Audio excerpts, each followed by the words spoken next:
Yeah, but something then happened in high school that was a bit of a pivotal moment. In Form 3, this was in 96, I had a situation where I came home one day for midterm, and then the day I was supposed to be taken back to school by my dad, I was there with my mom, and then she just happened to have a heart attack at that point. What? When I was there with her, yeah. So I remember, she was, I think, removing something from the fridge, then she dropped it, so I'm like, what's happening? And she was like clutching her chest saying she's feeling some pain. So funny enough, I'd gone through like a first aid class, and then I remember I could immediately tell that was like signs of a heart attack. And so I remember like I led her, put her to like lie down on the ground, ran to the neighbor's place. That time there were no mobile phones, nothing, it was the house phones. So I looked around and I found there was a neighbor who was around and their car was there. So we picked her up, we took her to Hosi. She was treated on that particular day. I went back to school that particular day. After she had been stabilized and everything, then my dad took me back to school. But then a week later, then I was called out of class. So I think I just knew what had happened. Oh, man. Yeah. And at that point, so I remember, went back home, found out she had gotten some complications like a week later and then passed on. She had come back home and gotten complications? Yeah, so she had been treated. I think she was in Hosi for a while, then she came back home, and a week later, so she passed on. So that now changed the dynamics of my family completely, because my firstborn sis had traveled to the US to do her in a Quaker church. Through those Quaker connections, she had gotten, like, when you used to do fundraisings, and that was in 89. One of the first people to do that move of going to study in the US. So my firstborn sis was there, secondborn sis was in Baraton, thirdborn sis was in Egerton University. But when my mom passed on, my younger brother was just 9 years old. Ooh. And so he was still there. And remember, my dad had a career where he was traveling a lot. So he was rarely there. And so my mom's passing on exposed that there was a gap in how our family was running. And for a while, when my dad was still doing his travels, my younger bro would be left, because I was in whatever, my sisters are out, whatever. So my younger bro would be left with like the houseboy or something. And eventually, as a family, we decided that wasn't like really, really cool. So my dad, at the time, because of his working in government, had connections in the American embassy. So I remember they applied for all of us to get passports and visas. We all got, I think they were just taken as a batch, and they were all approved. And so my two sisters now traveled to the US to join my firstborn sister, and then my younger brother went and joined them. So I was left alone. What? For the last 2 years. Because I was in boarding, so I was never being left alone for extended periods of time. So it was okay. So the plan was that when I finish, I can go and join them. And that's how my last 2 years of high school happened. So that opened a completely new chapter in my life. Hey, dude, first of all, I'm really spoiled son about your mom. Yeah. Secondly, what? Yeah. So from Form 3 to Form 4, first and foremost, you're alone. Yes. When oh man. In fact, I remember like, so it's my mom who used to come visit me. So now when it hit my dad, he's the one who needs to come and visit. It was just a very confusing time. He would come, he's bought maybe snacks, we sit, try and have a conversation. So that's the point at which it exposed that I didn't really have a strong relationship with my dad, that he had been away. So while he had provided and, given all the stability and everything and stayed together with my mom, he was really away a lot of the time. Yeah. Like many dads in that era. Yes, I think it's us, it was, maybe even who have, because of that happening to us, we are more very involved. Exactly. We are obsessively involved. Some people. Yes. But I don't want to rush over this life thing that has happened, because when life happens, it normally doesn't tell you I'm about to happen. Yes. It just happens. Yeah. And then it can set you in different trajectories. What you're talking about is total destabilization. Yes. And not from a financial perspective, but from a warmth perspective. You have no family anymore, apart from your dad. Yes. But even your dad wasn't there. Wasn't present, it used to be covered by your siblings and your mom. Yeah. So what does this do? And then you're in school. What happens? So I think what I remember was probably immediately, like just being isolated. Because now with my siblings being together in the US and I'm more or less alone, I feel like the people who ended up covering that gap was, remember David Kamau? Yes. Yes. And then now, at this point, we were very involved in a youth church called Fortress. Yes. In Nairobi Pentecostal Church. Yeah. And we were very involved there. In fact, I remember it's in Form 3 that I proposed to write a concert that I ended up directing. Together with Kina David Kuria and a few other people. Was like Amani there that time? Kina whatever. Yeah, Amani was like one of the younger people in that same generation. So I think a lot of my involvement now shifted to church, because that was like the refuge, and there was a lot of activity happening there. Like by the time we are planning a concert, we have almost daily practice. Yes. In the later years is where Voices United Choir came up with Kina Chris Adwa, Yes. and again another bunch of guys. For those who may not understand Fortress, you've talked about it. I've interviewed a few people on CTA. Fortress was pivotal in shaping youth. It was like the biggest spot for youth culture, and the freedoms that were there were a bit I'm not trying to say liberal, but the church was warm. Yes. The leadership was warm. And yes, warm, and gave us a lot of freedom. Yes. To just think, craft, create, come up. Like if we would come up with a concert we want to do, they would give us the backing, they would allow us to use the premises for practice, they would allow us to use, the instruments, and, those who are interested in that would now build their skills alongside that. And a lot of people built their careers through that, Yes. like I said. So I think the involvement there was helped fill in a lot of time. And also in that setting, we had from your Pastor Kuchios to people like there was a guy called Pastor Martin, Pastor Steve Thuo, like all these guys were around our lives then. So we had a lot of male mentors who kind of stood in where maybe our parents may not have been or our fathers may not have been as present. I think those guys offered a lot of stability, because I remember visiting a lot of them in Bible school, sleeping over, going to their houses, they would open up their houses. There was Pastor Zabo Mulandi. Oh, that's an amazing and guy. He took up mentoring several of us in Nairobi School, and I don't know why, because he went to Nairobi School. So he came and he started a mentorship program with some hand-picked people. David Kamau, and a few others were some of those people. I have no idea why. But he would come every week, we sit down, discuss different topics of youth. During holidays, we'd go to his house. He chomas for us nyama, or we cook together. Maybe we stay overnight. Like, so we had all these people around us from NPC. Let me just and say Bapo who just, That's insane that you'd say that about Zabo. Zabo has also did that for me. Yeah. Like he was a guy and me, I was much later on in my years. So I think they did it deliberately. We didn't know that it was almost like a deliberate program.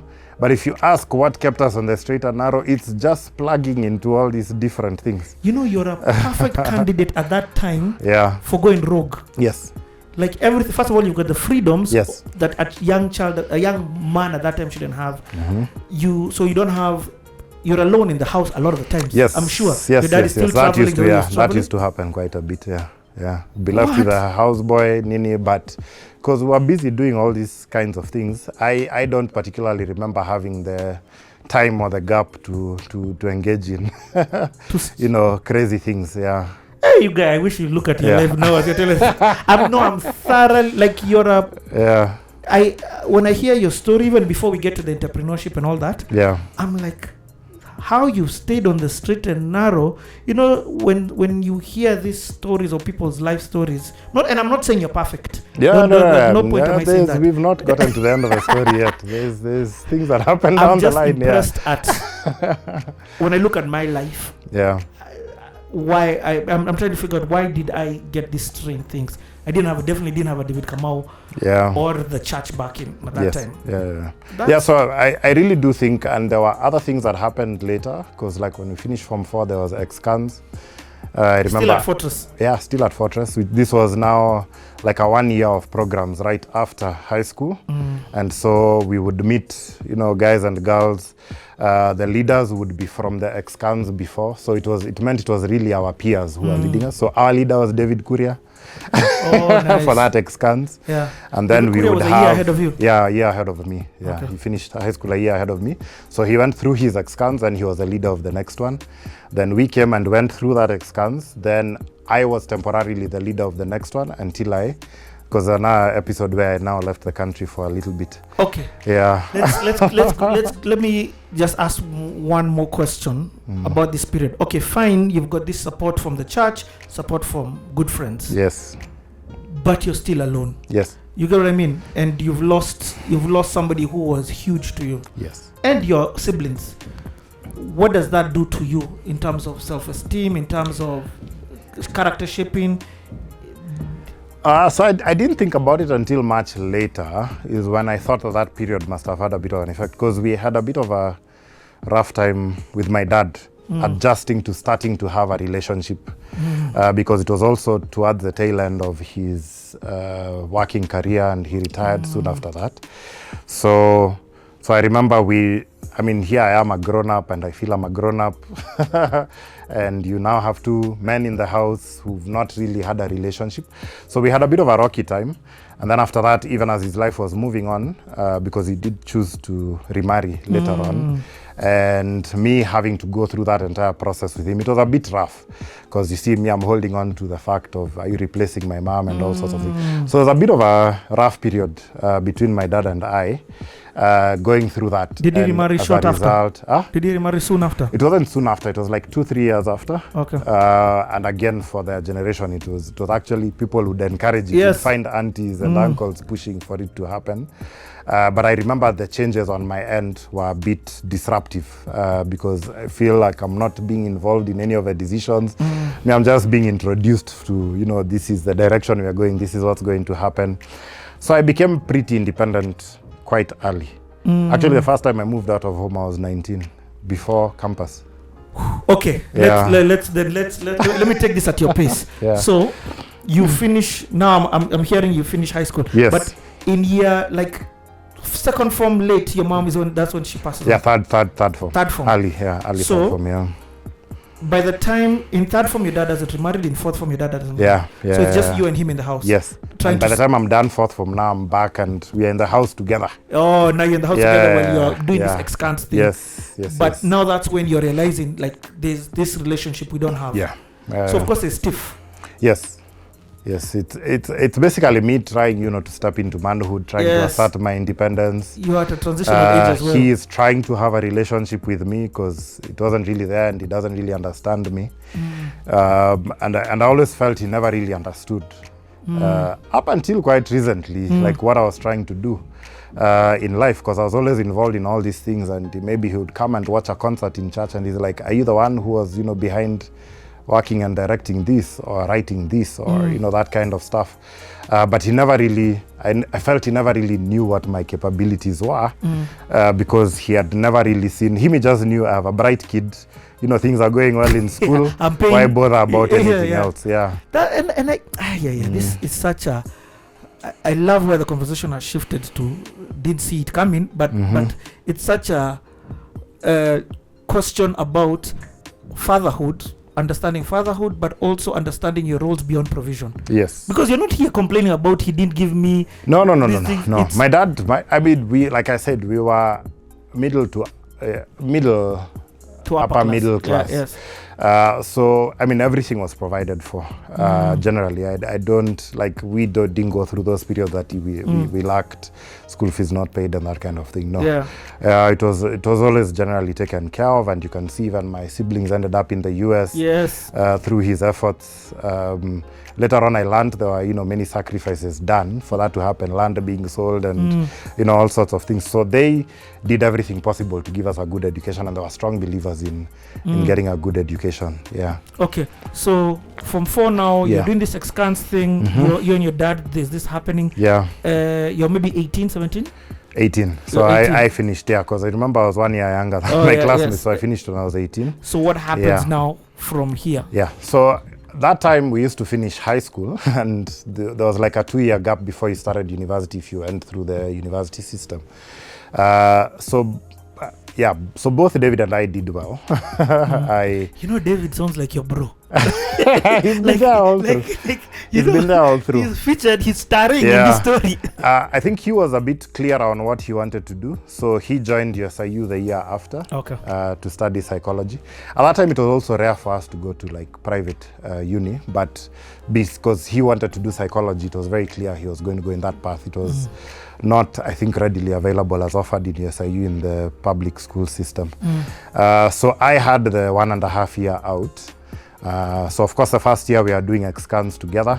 I think that was the year David became like chairman of Fortress, the youth fellowship itself. I was part of that committee, and we did a lot of things together. Went, through doing excursions together. We also did the Navigators program. Yes, Navigators. Together. That's, yes. Which is the same. It's an excursion program. It's a similar thing. So, but we had a lot of time. Like there was really, unless you were doing computer colle or languages or something, you had nothing you were doing that year. So we had a lot of time in our hands to do both and to go for camps for both and all sorts of things. Like I said, there was no gap in our lives to start misbehaving or doing anything of a sort. And that gap, and this is the gap that brings and about then, that. Yeah, and in Navigators, I meet somebody else who will now star a bit later on. Grace, my wife, was also part of that cohort of the Navigators thing. So we go through that. Are you dating at this time? No, we were dating totally different people, and we all laugh about it today because there is even some documentation of us being in a committee together, and I was working directly with her, but we were both dating very different people at that point in time. So we go through excursions and go through. I'm sorry, I forgot to introduce you as a husband. Yes, and a father. And a father. They'll show up in the story. So we finish that. So as we go through excursions, the discussion in my family is, we said when you finish, you come and join the rest in the US. So I went through the period of doing SATs, which I passed, and TOEFL and stuff. Yeah. And then I applied to some colleges in the US and got an admission to one called Morehouse College. It's a black men's university, prestigious black men's university. So I got an admission into that college. And so in the year 19, because I finished high school 97, so 98 was primarily excursions and Navigators. And then I did get a few jobs at that time. I remember I did a stint at the Navigators office as an office assistant, which was like doing the messengerial and whatever in the Navigators Africa office. And then the year after that, then it became clear that I was going to go to the US to join my siblings. And so I already had the visa, remember? That had already been organized for. It was 97 where we had the August bombing. 98. 98, huh? Yes. So sadly, the guy was friends with my dad who had actually organized for us to get all that stuff passed on in that bombing at the embassy. And, so the connection he had there, whatever, but we had already, gotten the visas and stuff. And so early 99, I traveled to the US to join my sisters in Chicago. And I spent 4 months there. Okay, first and foremost, the way you explain that story, it sounds like you didn't go. So first of all, I'm so glad you didn't go with that cliffhanger. Yeah. Let's take a slight break. Yes. When we come back with this story, let's continue it from 99. Yes. You're going to be the state tour? Yes. Okay.